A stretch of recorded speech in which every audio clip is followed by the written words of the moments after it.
You are listening to an excerpt from How to Be a Tour Guide, the Essential Training Manual for Tour Guides and Tour Managers by Nick Manning.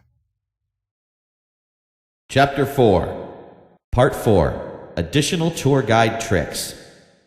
Okay, so in the other parts of this chapter, we got a lot of the big items out of the way. But there are a lot more things to being a tour manager than just customer service, subject matter expertise, and knowing how to talk. In this part of Chapter 4, I want to discuss some of the small things you can do to really get good at your craft. Let's start with something simple, but really important. Headcounts. A head count is literally what it sounds like, counting the heads of each and every person on tour. You should do it any time you change locations, whether you're walking from point A to point B on a walking tour, or everyone is getting on a bus to drive somewhere else. This will sound like a funny one until you actually do a tour, and it's probably not going to be that important until you start doing large tours.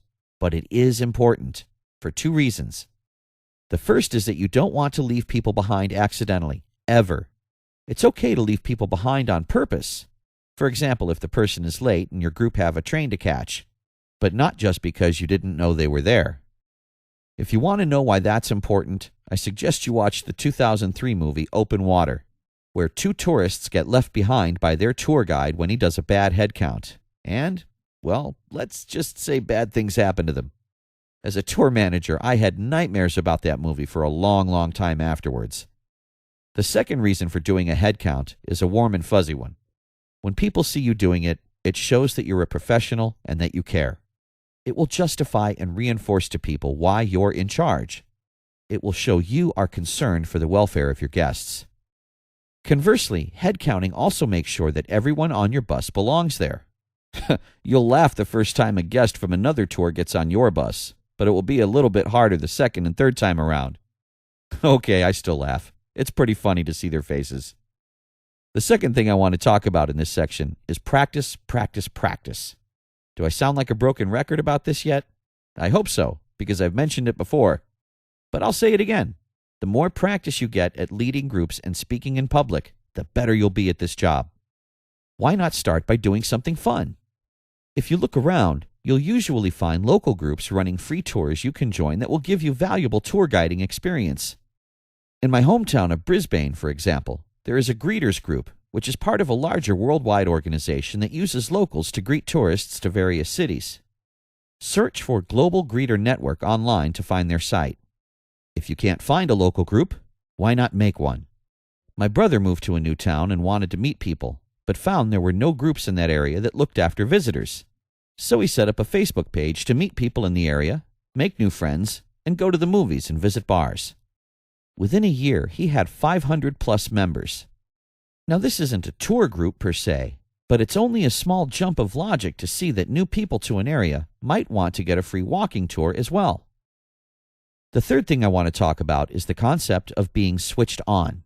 What do I mean by this? I mean you need to be constantly alert, constantly on your A game, constantly on the ball. Being switched on means that when plans change, you react. You can think on your feet. It also means that you're aware of your surroundings. If you're going to the beach, you've checked the weather. If you're on the subway, you're keeping an eye on that stranger who just walked through the middle of your group to make sure they're not a pickpocket. This stuff is important because you have a duty of care to your group. They've placed themselves in your charge, and the better you can look after them, the better experience they will have. And the better they'll tip you, too. Speaking of which, you'll have to handle money as a tour guide. Tips, hopefully, but also cash payments for shorter tours, and an allowance for meals and accommodation on longer tours. You don't want to hand over the wrong amount when paying a supplier, because if you do, when you get back to the office, the difference comes out of your pocket. You could be carrying large sums of cash on you, too. When I toured, I was often carrying more than $3,000 on my person at any one time. I was expected to be able to take optional money and pay suppliers over the course of the tour, and my schedule was such that I couldn't access banks during opening hours. I know tour managers that have had to carry $10,000 plus in cash. Imagine if something like that got stolen or left behind. I guess what I'm saying when I talk about all this stuff is that as a tour manager, you don't have room for having off days. You always need to be switched on. Let's talk now about something a little different. Think about any tours you've done as a client. If you haven't done a tour before, then maybe think of a favorite teacher. I'll bet the person that springs first to your mind wasn't the most knowledgeable or even the smartest. It was the person with the most personality. Understand here that I'm not saying personality trumps actually knowing what you're doing.